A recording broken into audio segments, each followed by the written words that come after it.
Hear me and I can hear you.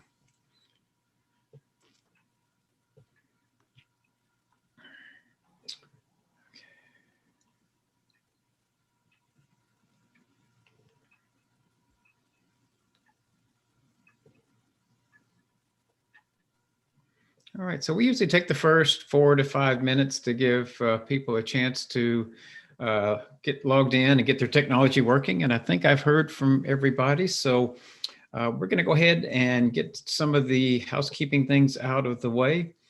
And then we'll jump into the agenda. We got a few more people that may join us here midstream as well. But I'm going to go ahead and share my screen. And you should be able to see my slides now. I'm going to move your pictures over to my other monitor where I can see all of you. All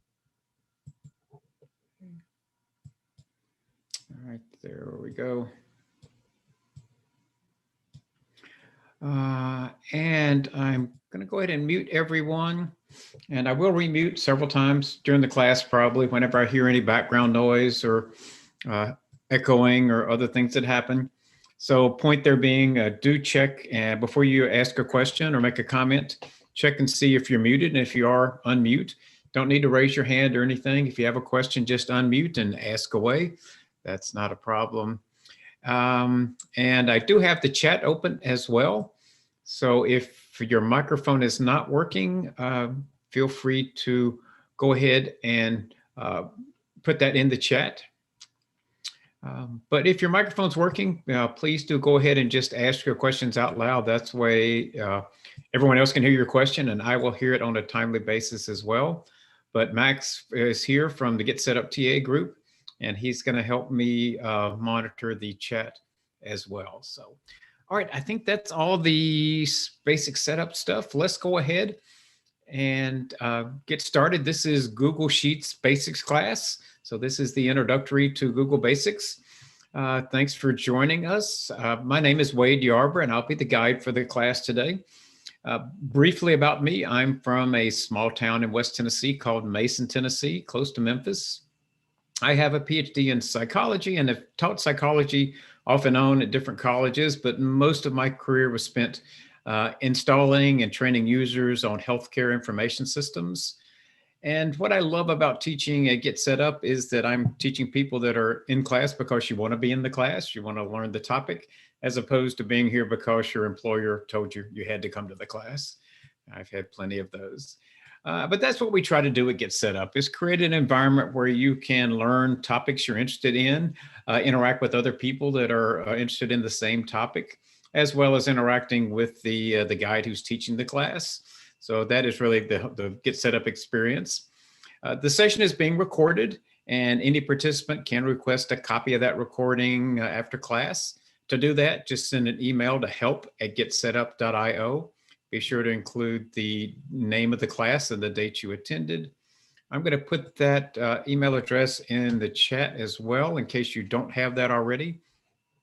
Write it down or copy it into your email contacts. We're also live streaming the class today, so anyone that's joining us via live stream, I certainly want to welcome you to the class as well. Thanks for joining us and hope you enjoy the class.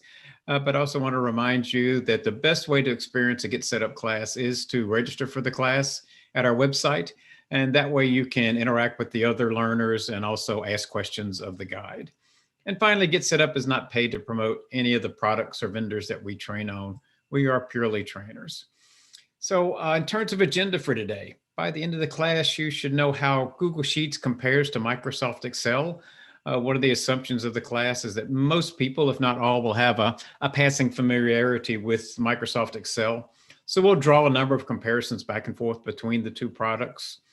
You'll know how to create a new worksheet from scratch, as well as to open existing workbooks, how to copy and format information, how to use basic formulas and functions. That's really the heart of a spreadsheet. And we'll also talk about importing Excel spreadsheets into Google Sheets and then downloading a Google Sheet back into Excel. They do play well together, so we're sure we have that works. It's fairly common that you may have a spreadsheet you've already have in Excel, or someone gives you one in Excel. but you want to migrate it over to Google. That's pretty simple to do. So let's start with how Google Sheets does differ from Excel. So Google Sheets is a browser-based app. So it actually runs in a browser tab, which means it will run on any device that supports a browser, and pretty much any browser that you have, whether it's Chrome, Firefox, Safari. It doesn't really matter. If you can run a browser, you can run Google Sheets, whereas Excel is a desktop program. It has to be downloaded and installed on the device, either Windows or Mac. Excel has more functions and features than Google Sheets does. It's been around a long time. It's been king of the hill for a very long time. So they've developed a lot of functions and features that may not exist in Google Sheets. For normal personal use, I haven't found anything that I can't do in Google Sheets, but for larger functions, larger situations, you might bump into a few things that Excel does that Google doesn't. Excel can handle much bigger data sets than Sheets. Excel can have 1 million rows and 16,000 columns. I can't even envision a spreadsheet that large, but for corporate applications, you could certainly get there. Google Sheets, 50,000 rows and 40 columns, more than enough for any personal application I've ever been involved with. So again, it's a difference, but not a difference you're going to bump your head against very often. And finally, Google Sheets is free, which is probably one of the big reasons a lot of people are looking at Google Sheets. The full Excel program is part of Microsoft 365, which is roughly $70 a year. It includes Excel, Word, PowerPoint, a lot of other packages, as well as a terabyte of data in OneDrive, but it is an annual expense. Again, I'm going over a lot of background material. If you have any questions, please unmute and ask your question. Otherwise, I'm just going to keep going through some of this background material. So how do you get access to Google Sheets? You have to have a Google account. So if you don't have a Google account, you need to set that up first. And then you can access Google Sheets either as a browser app, as I was just talking about, any device that will support a browser. And that's what we're going to be using today. The browser version of this and all the Google apps is the full functioning application. You can also download an app and install it on your smartphone or tablet. Just go to your app store and download it. However, the navigation and the look and feel is going to be different on the app than it is on the browser. And there will be some things you can do on the browser that you can't do on the app. So for today, I'll be using the browser. So if you're trying to follow along on the app, it's going to be difficult. You may just want to watch my screen and see how it all works. And then you can use it next time you have a browser or convert it over to the app. All right, so again, any questions about that? And if not, I'm going to shrink this down. This is mainly my cheat sheets and open a different browser. And let's take a look at the app. So this is www.google.com. So if you don't have a Google account, you can come to www.google.com and create an account. If you are totally new to Google, we do have a class called Introduction to Google Apps. That is a good class to take. It shows you how to create an account and get into it from scratch. If you already have an account, you can come here and sign in. If you're not signed in, there'll be a control to sign in. If you're signed in, it'll look like mine does here. It'll have your picture or your initials up in this circle in the upper right. And if you click on that, it'll show you any other accounts, Google accounts you may have that you're signed into. You can have multiple Google accounts and toggle back and forth among them. I'm using my personal account right now. And this icon is the Google Apps icon. It's sometimes called a 9-dot box or the waffle. Looks a little bit like a round waffle. If you click that, it shows you all the different Google apps that you can get with your free Google account. That introduction to Google Apps goes over all these apps, briefly tells you what they are and how they work. So again, it's a good overview if you're new to Google. But we're going to go here to Google Sheets and that will take us to the Google Sheets homepage.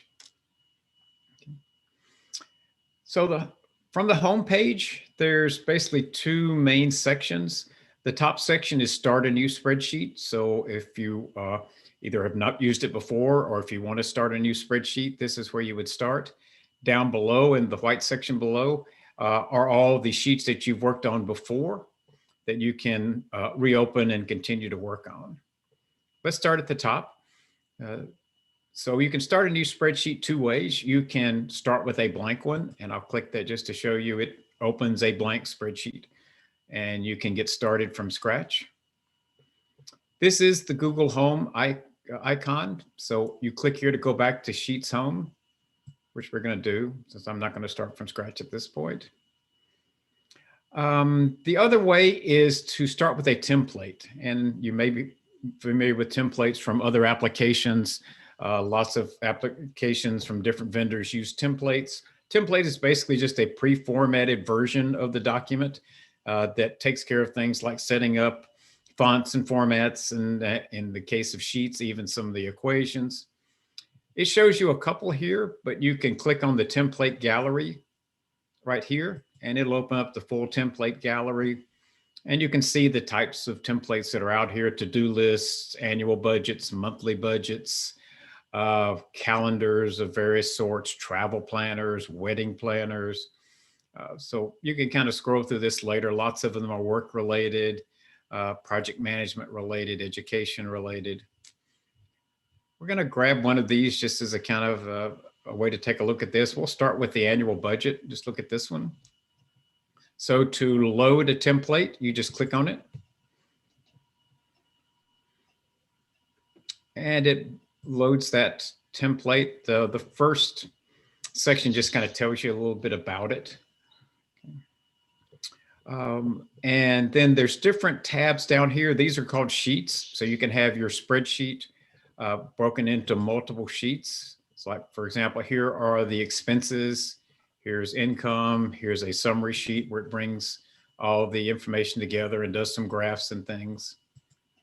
But that's basically what a template is. So if you're going to use the template, you could just bring it in and start entering your expenses into the appropriate cell. I'm going to show you a lot in a few minutes about how you work with cells, but just to kind of get started. I'll put $456 in there and for January, and $300 for February. So you just start filling in the information. If you come over here to the right, it has your summary information. So what's the total amount you've entered? 465. What's the average per month? And you can do the same thing for income over here. And you can edit these, or you can use it as it is. If you're new to it, you want to probably leave it fairly much like it is. But once you learn how to use spreadsheets, you can delete these rows, you can add new rows, you can change the names. You can do anything you want to with the template. One other comment about templates is that now what it's done, it's taken that template and copied it into a sheet and put it in my Google Docs, Google Drive. So I need to really rename that. So this is the name of the template that I started with, and I would probably just do something like put Yarborough annual budget, just to customize that. You can leave the same name as the template if you want to, but it's usually nice to rename it.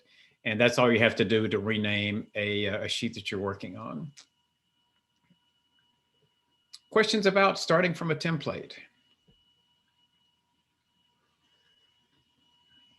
Okay.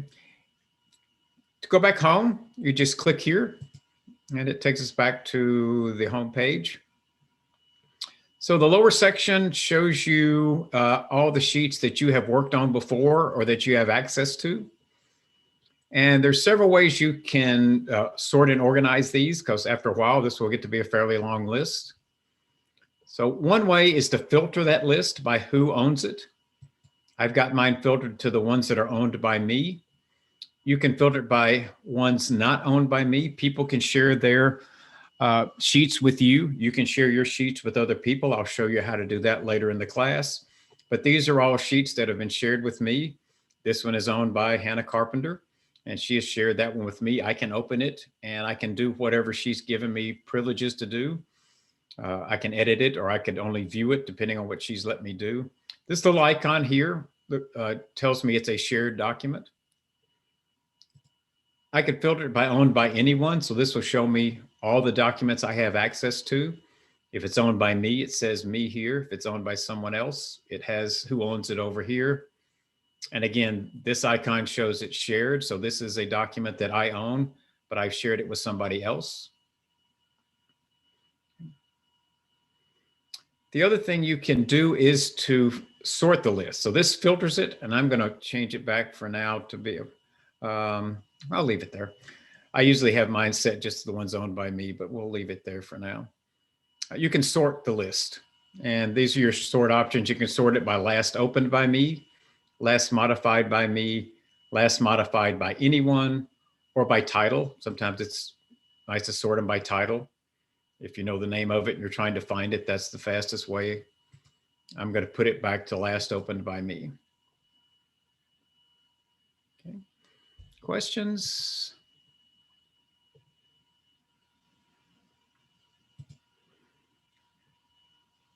Okay, so a couple of things quickly.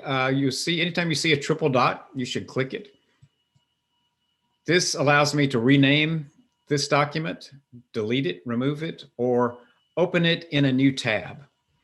With Google, there's two ways you can open something. I can open it in a new tab. So if I click this, you can see it's opened up a new tab in my browser with that doc in it. Here's the tab that I was on. It's still there, so I can toggle back and forth between those tabs. So I could have as many tabs open as I want with different spreadsheets in them. That sometimes is handy if I'm doing copying and pasting from one to another. I can open it over here, copy something, come back to this one and paste it. Sometimes it's just a preference about how you'd rather work. If you just click on the document itself, it will open it in the same tab. So it will put it in the same tab where that we were on the home tab. When I click here, we go back to the home tab.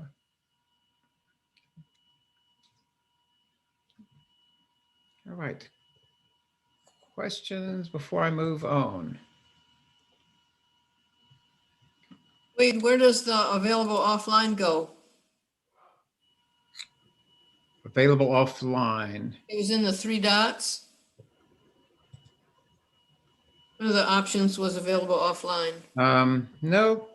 Rename, remove, and open a new tab. Oh, I have available offline.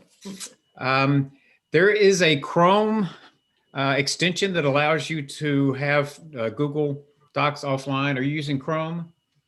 Yes. Yep. Okay, so that's a Chrome extension. It's not part of Google Sheets proper. It's something that only works with Chrome. So that's why I'm not using Chrome right now. So that's why you don't see it in mine. And briefly, I can tell you what that is briefly, but because all of these documents are in Google Drive, and you can only access Google Drive via the internet.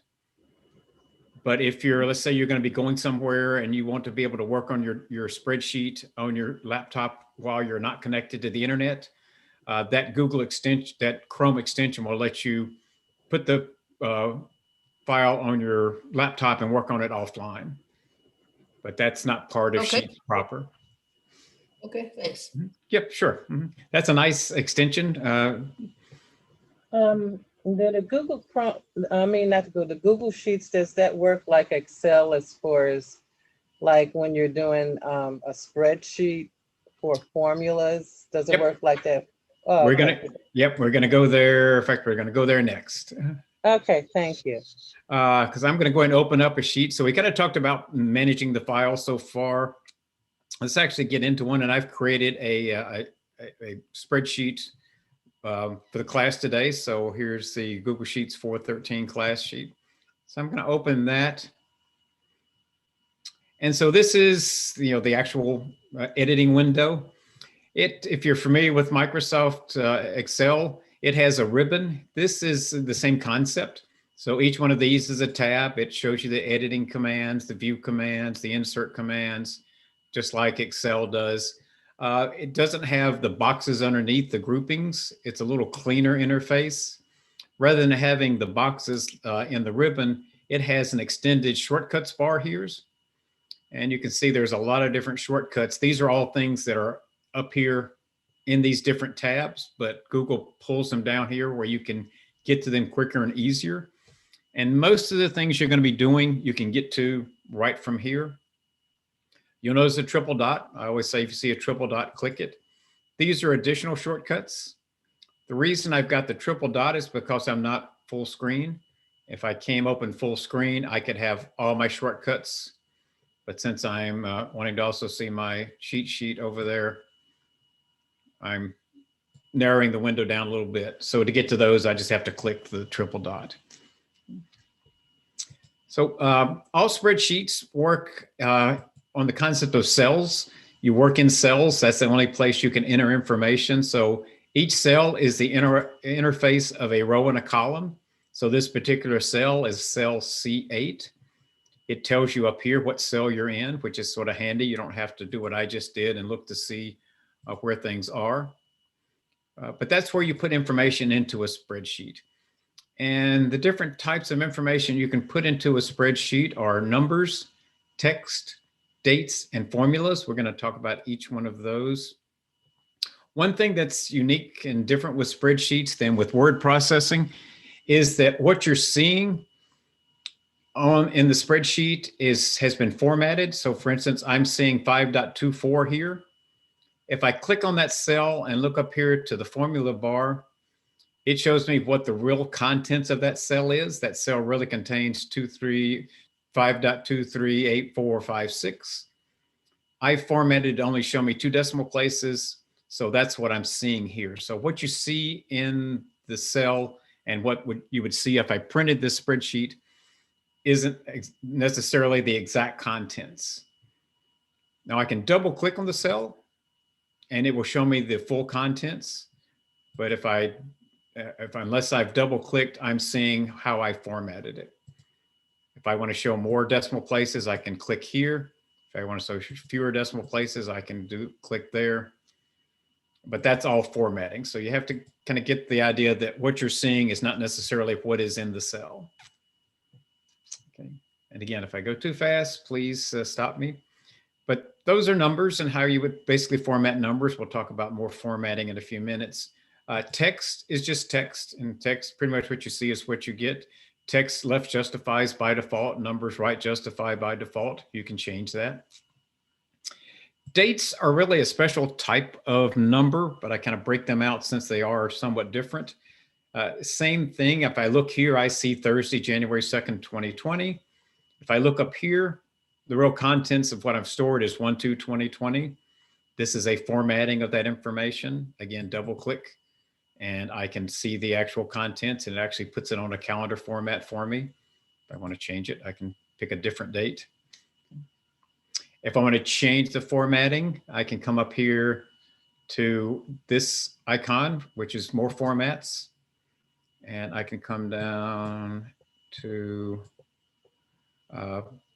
select this format and change it. So again, same concept. This is the real contents. I can format it to look different ways.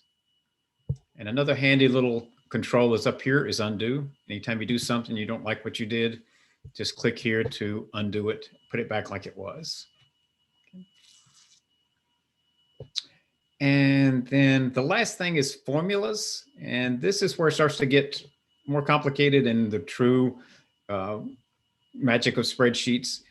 Again, what I'm seeing is 15. What is really stored in that cell is equals 12 plus 3.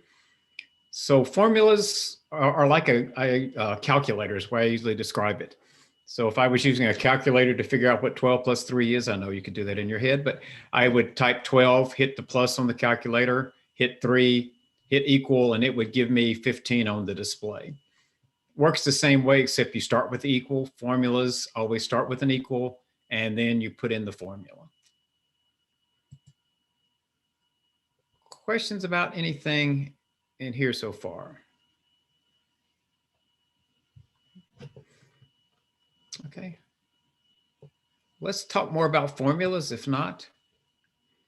So we're going to take that simple formula we just did over there, do another one just to kind of ingrain that in, and then we're going to get a little more complicated. But let's do another formula to add 42 and 148. So I put equal, always starts with an equal.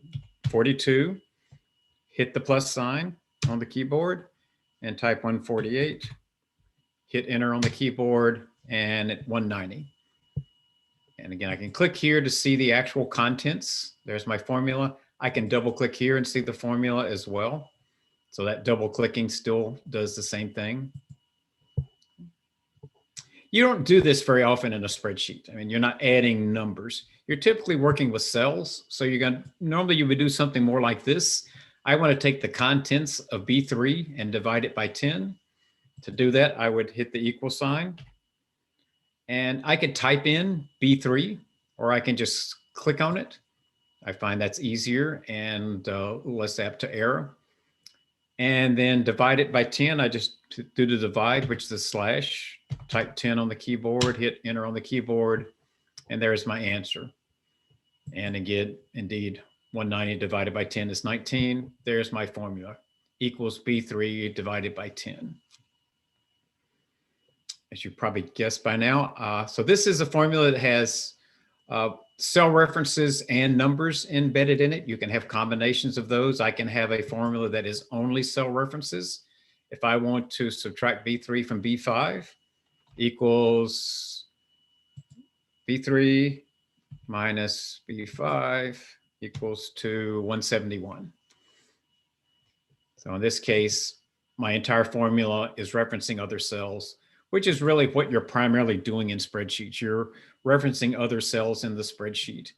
And the reason that's important is that now if I change this number, I make that 473, this number changes and this number changes because both these formulas reference that number.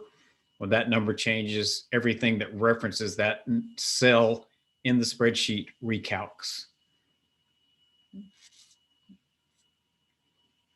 We're going to play with that a little bit more, but any questions so far about what a simple formula is and how to enter one?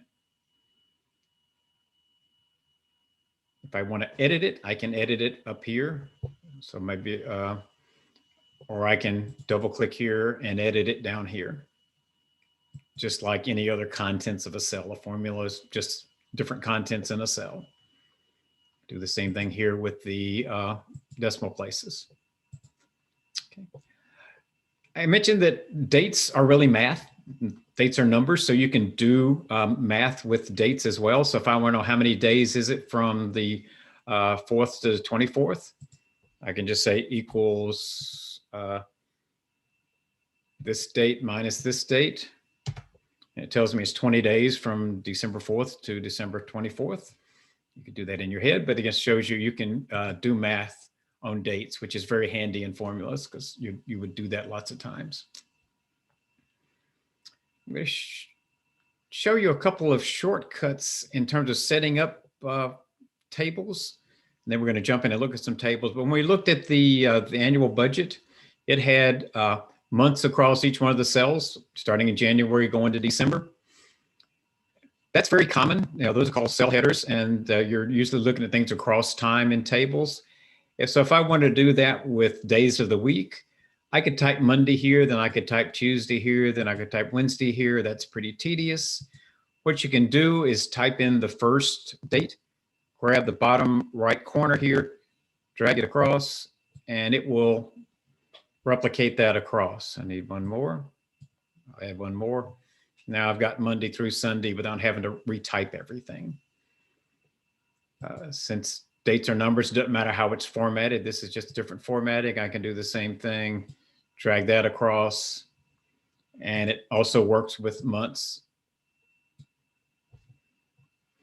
So just a little tip and trick, save you some time if you're setting up a table. Maybe your months are the rows instead of the columns. It works for rows as well. I can just take this and drag it down, and it'll do the same thing.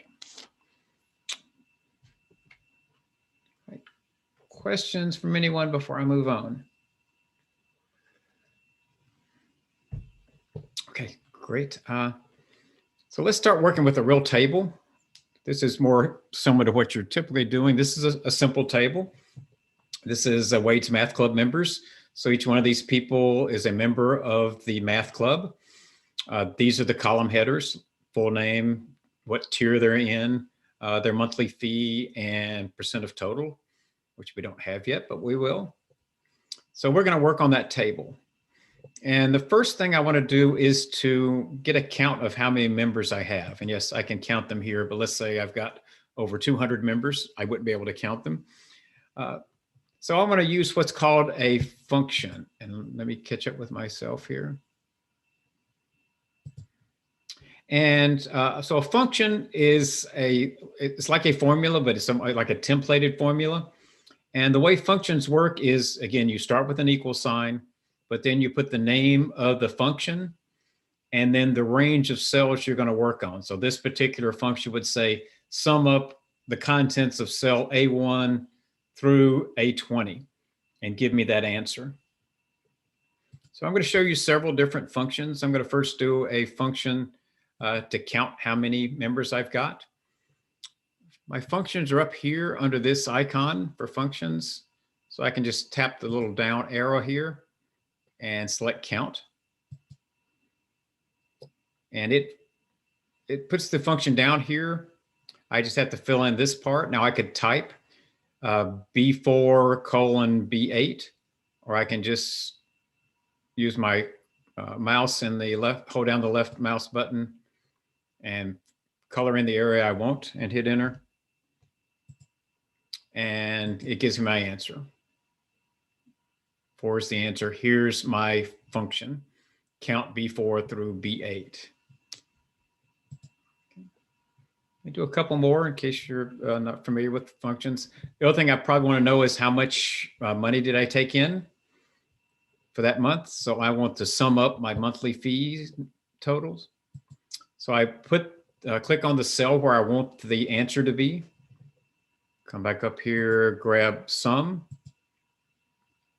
And you can tell it, if you're new to this, it tells you how this works, what it looks like, gives you some examples.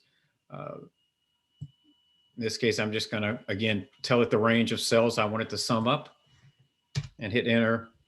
606 is the sum of those cells, C4 through C8.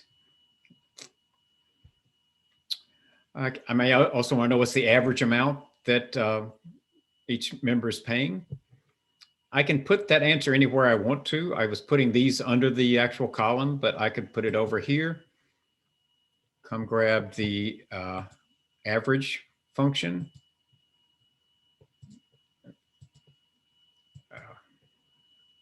This is in my way, go away.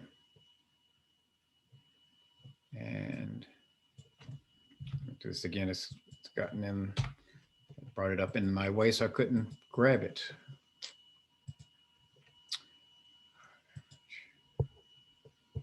So I want to take the average of these cells again, same cells, but I'm doing an average instead of a sum. And average amount that my members pay is $152 a person. Questions about functions?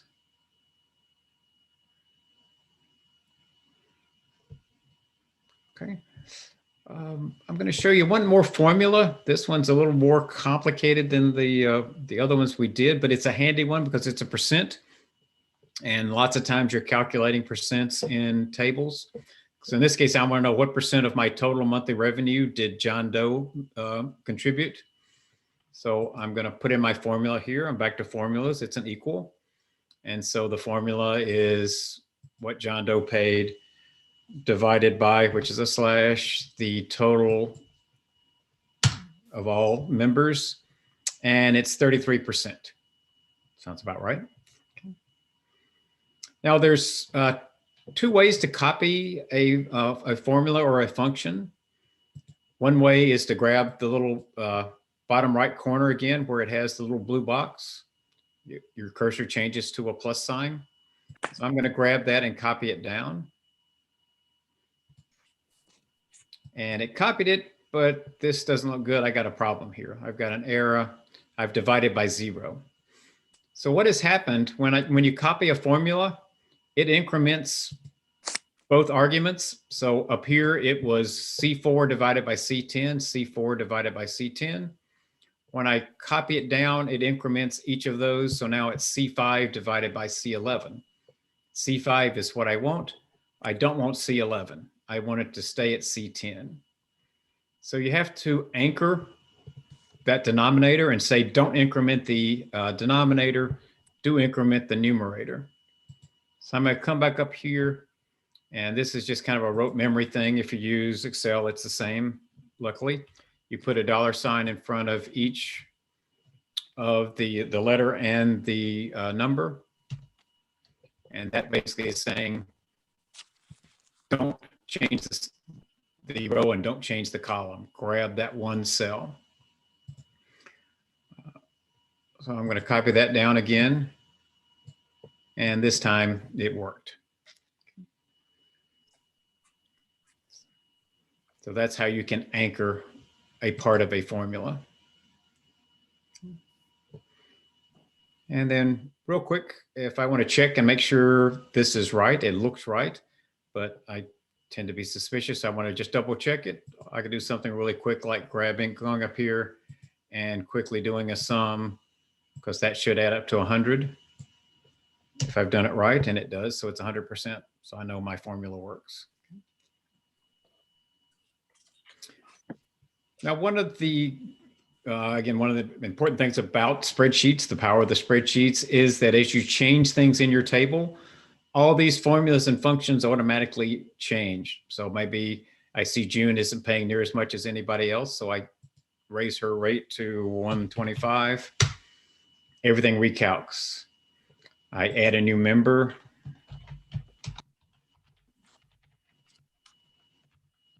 When I put in what Jim is paying, everything recalcs. It added a new person, so the count went up to 5. The monthly fee went up. The average changed. And all I have to do is copy this formula down. So that's down there as well. All right. There it is. Okay. Still adds up to 100%, so I'm still good. Same thing if Bob Smith drops out, I can click on that row, do a right click, and clear the row. Everything recalcs. I'm back to 4 people. All my numbers recalc. So that's why people do spreadsheets. You set up the table, you set up your formulas and functions, and then you work in the table. You don't have to worry about those anymore. And this is kind of back to the templates as well. So the template would have all these equations in here. You would just be changing the contents within the table. You wouldn't necessarily have to know how to do the formulas and functions. Questions? Quiet group today.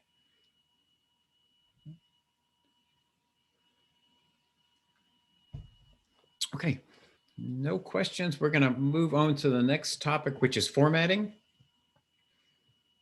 And if you look at this table, this looks pretty nice. It's nicely formatted. I'm going to go and down here, I mentioned you can have multiple different sheets. I've been moving across these as we're going through the class. You can use this arrow to go to the next bunch of sheets in here. I want to go to the formatting sheet. So when I first set up a table, I'll usually set up all the functions and formulas first and worry about formatting later. So it may look something like this. So I've got all the nuts and bolts here, but it looks really ugly. So I'm going to show you how you can format a table. And this is going to be pretty familiar for most of you because it works a lot like a word processing or even formatting a letter, an email. So if I want to have this be bold, I just click on it and type bold. What's different with the spreadsheet is I don't have to click on each one of these and bold them one at a time. If you click on the row, you can act on the entire row at the same time. So I can click bold and it's bolded everything in that row. You can do the same thing with columns. So this information would look better if it was all centered. So I can say center this column. So I click here, come over here to center, and everything is centered there. May not have wanted that one centered, so I can change that one. And, oh, that does put the whole thing back. Right?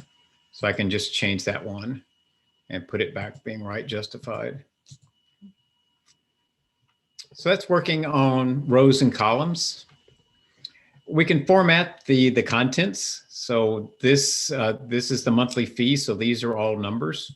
So I want these to be numbers. Again, I could click the whole column just to show you. You can also pick a range of cells and change those. So I'm just going to click up here to say these are numbers. So go ahead and put them in a number format.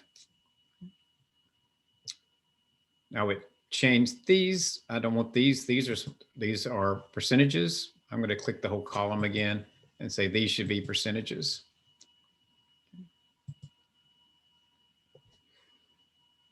Everybody with me so far? All right, good. Now, still got a few problems to deal with. I've chopped off part of the names here. That's not good. There's a couple of ways I can change this. I need to change the size of this column. One way is just to come up here, and when you come up to a column, if you move right to the area between two columns, you can see the cursor changes to arrows pointing left and right. So if you go to the left and right, and I just hold the left mouse button down and pull it out, I can drag that over and change the size of that column. That's one way to do it. I'm going to put it back like it was. Most of the time, the better way to do it is to come get that same double arrow, but double click. And it will automatically change that to fit the widest column in there. Now, in this case, I've got a little problem because this title is in there. So in this case, it's widened out to fit my whole title. So I'm going to move this back manually to wherever I want it. The other thing, I've got some ugliness here. I probably want to have this wrapped around. So have monthly and monthly fee be over and above each other. So to do that, you come over here where it has text wrapping. And so now it puts them, so it narrows this cell down, makes it look a little nicer. I probably want to center this to make it look even better. So I'll come over here and center that. That looks nice. It's a little wide, so I could double click it, narrow it down a little bit more. Okay.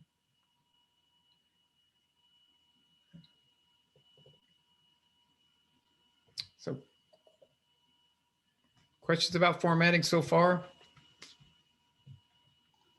Yep, Bruce?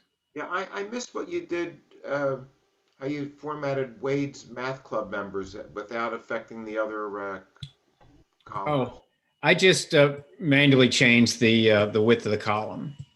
So when I did the double click, it widened it out to fit, because this is a cell in this column, but this is too big. I don't want all this white space here. So I just manually grabbed it, left click, and drag it back over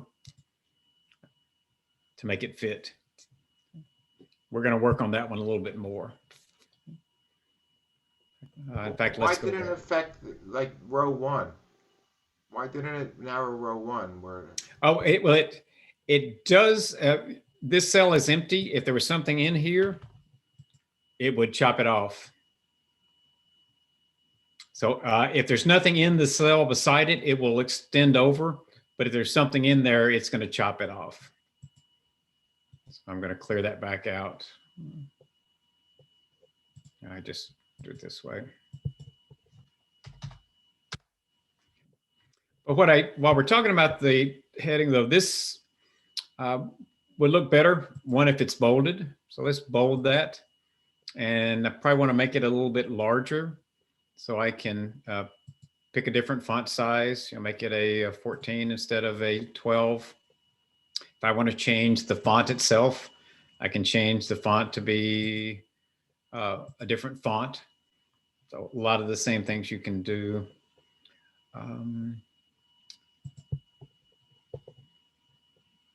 Let's now, in terms of continuing to clean it up a little bit, What you typically do with tables is draw lines around each one of the cell. So in this case, I'm going to select the whole table, and I'm going to come up here to this icon that says borders. And there's lots of different borders. You can just put borders around the outside, just in the center, but I want borders around all the cells. So by clicking that, it gives me the borders everywhere. Now, I got a little problem here because this is carried over, so it's not letting this one look right. So what I could do is I could wrap this just like I did this one. And I'll show you another trick. If I want to do the same thing here that I did over here, I can just click the one that I want, click the paint roller, and then click over here, and it basically takes the formatting of that cell and paints it onto that cell. So it saves me having to do each one of the steps. It'll do it all at once. And then the last thing I want to do is to put a fill color around my column headers. And that's up here, fill color. And so let's make that a light blue color. And now I'm done. All right.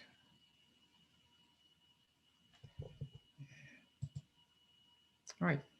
So questions about formatting or anything else we covered? We got time for a few questions. I have a question. Yes, go ahead. If I wanted to put in a cell, say, one apple or one pear, like in Excel, I have to put a ticky mark in it first to get it to not do the number formatting? Oh, well, if you type in text, it's going to assume that it's text. If I put in a one space apple, it'll assume it's text? Oh,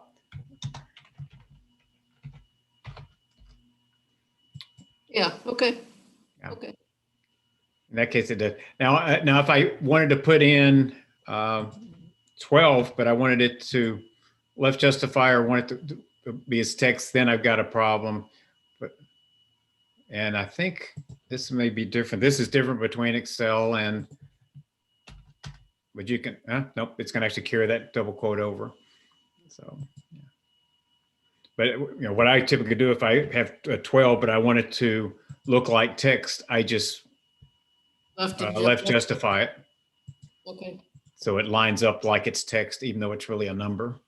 okay.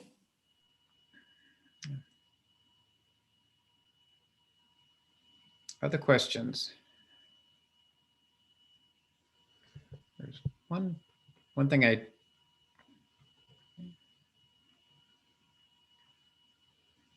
Okay. And you said you could save it as an Excel spreadsheet? Oh, yes, thank you. Actually, I think I forgot I hadn't done that yet. Okay, great. Let's do that. I can do two things. Let's go ahead and do that since I got this one done. But if I wanted to, maybe somebody was looking at this and they said, "Oh, that's a great spreadsheet. I'd like to get a copy of that. Can you share it with me?" But I use Excel. So to do that, what I would do is I come up here to File, and I would do Download, and I can pick the format. I can do Excel format. I can do open document format. I can make it a PDF, a CSV file, whatever. But it works well with Excel. Google knows that Microsoft is the lead in these products, so it wants to play well with the big dog in the area. So I'm just going to click Microsoft Excel. It gives me the option of opening it in an Excel spreadsheet. I don't want to open it though. I want to save it. So I'm just going to say okay and save it. And let me go to my File Explorer, which is going to open on my other panel. Let's bring this over. It automatically stores it in your downloads. So if I come down to my document, downloads, there's that, what we've been working on, and it's in Excel format.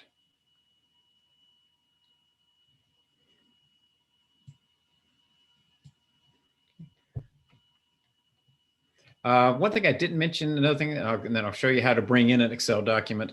I've never hit save. If you notice, I don't hit save. There is no save. When I'm done with this, I can just click back to home. Google automatically saves everything, so you don't have to actually save anything. So there's my sheet, but if I open it again, everything we've done is in there. All the changes we've done are in here. So you don't ever have to hit save. Now the other thing is importing an Excel document. So maybe I have a document that I did in Excel and now I'm moving to Google. I want to bring it into Google and work on it here. That's what this last icon is up here we didn't talk about earlier. If I click on this icon, it's called Open File Picker. And there's two things I can do from here. I can grab something from my Google Drive that I've never worked on before. So it wouldn't be in my list because that list is just things I've worked on before. So it opens in Google Drive, but it does let me get outside of Google. Anytime you see the word upload in Google, it means pull something off of your device. So I'm going to click upload and select a file from your device. And so now I can come down here and I can grab something off of my device. I can also go up to my OneDrive if I want to. OneDrive is Microsoft's version of Google Drive. Come into here and let's say grab this Excel spreadsheet. I can double click it or I can click and open. Does the same thing. It's now uploading that into my Google Drive, converting it from Excel to sheet format. And there's that Excel document now in Google Drive format. I can go in and edit this. You can see all the formulas that were in here. Those formulas are still going to work. If I change this to be 414, everything recalcs. Now, when you import something, you do need to check it and make sure everything did come over clean, because in some cases, I mentioned there's some functions that Excel has that Sheets doesn't have. So check it, make sure everything looks okay. This one looks fine. I don't see any problems with it. But that's how you would bring that in. Again, don't have to save anything. If I just click back to my Google Home, it'll be in here now as a Google document. All right. Okay, so, and we are pretty much out of time. So, but that was the last thing I was going to cover because we did that. Oh, sharing, we didn't do. Let me very quickly show you how to share, because there's another whole class on sharing that goes into the details, but of how you collaborate on documents. But if I wanted to share this, so again, somebody would like a copy of this spreadsheet, and so I'm going to go up here, whatever, let's put it back to where we were. There we are. It doesn't matter. They're going to get the whole spreadsheet, not just the one that's open. But I can click share up here. And all I have to do is to put in the email address of who I want to share it with. That's what I want to know. If you start typing, so that's the email address. I can add more people if I want to add more people. I can say, what can those people do? Can they edit that document or can they just view it? If you're just sharing it with somebody, you would make it view. Then they could take it and do a save as, basically, and make a copy of it. And they've got their file, but they can't mess up my file. They would have their own version of this. If I make them an editor, they're changing my copy in my Google Drive. So you have to be careful who you give editor privileges. If you give commenter privileges, they can add comments to your document, but they can't edit the contents of the document. So they can say, I think this formula is wrong, or I think you need to add a column here, whatever, but they can't actually change the contents. So I pick what I want them to be able to do and just hit send, and it sends an email with a link to this document to them. They need to have a Google account to get into this, but if they've got a Google account, then they can access my document. I'm not going to send that, but and when I got back to where we were before, it would show up in their list down here as from Wade with the icon showing it's a shared document that I gave them access to. All right, so I have run over time now. I thought I was ahead of time. Let me quickly go to the closing here since I do want to, this is the end of the class. I do want to thank you for attending and hope you enjoyed the class. I did mention a couple of related classes, and there'll be links to these in the, okay, somebody had another question? Okay. Yeah, I did. Um, I'm sorry. Can you hear me? yeah, go ahead quickly. Okay. What I was doing was, let me ask you a quick question.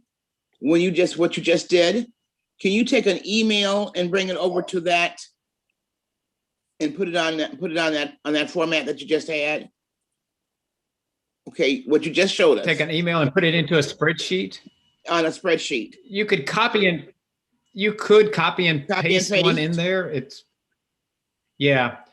Probably not something you would do very often, but yeah, you can copy any text and put it into a cell in a spreadsheet. But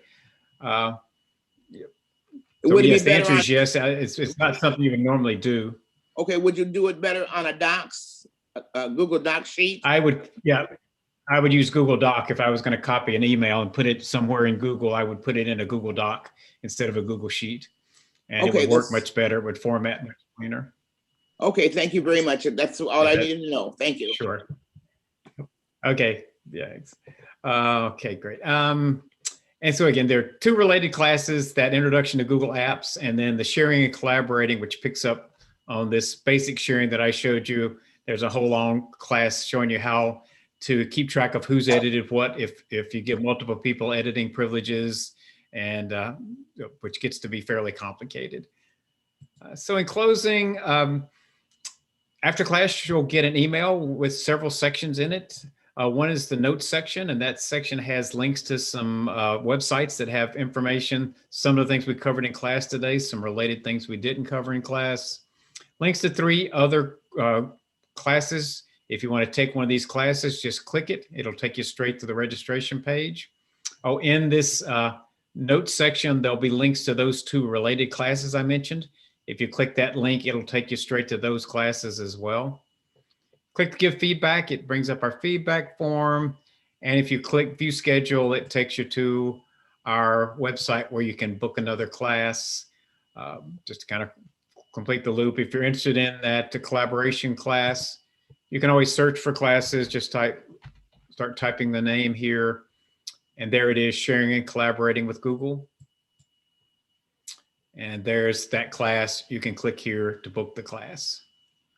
And if you want to tell a friend about that class and you want to take it at the same time, you got tell a friend here, click, and you can send them a link to that class as well. They can click on that link and register for the same class you're in, so you can be in the class together. Send it by Facebook, WhatsApp, or email. Okay, I've run over by 2 minutes, so it wasn't too bad. I do want to thank you all for attending. Hope you enjoyed the class, and hope I see you again in another class really soon. Bye, everybody. Okay, thank you. Have a good day. Thanks. Bye-bye.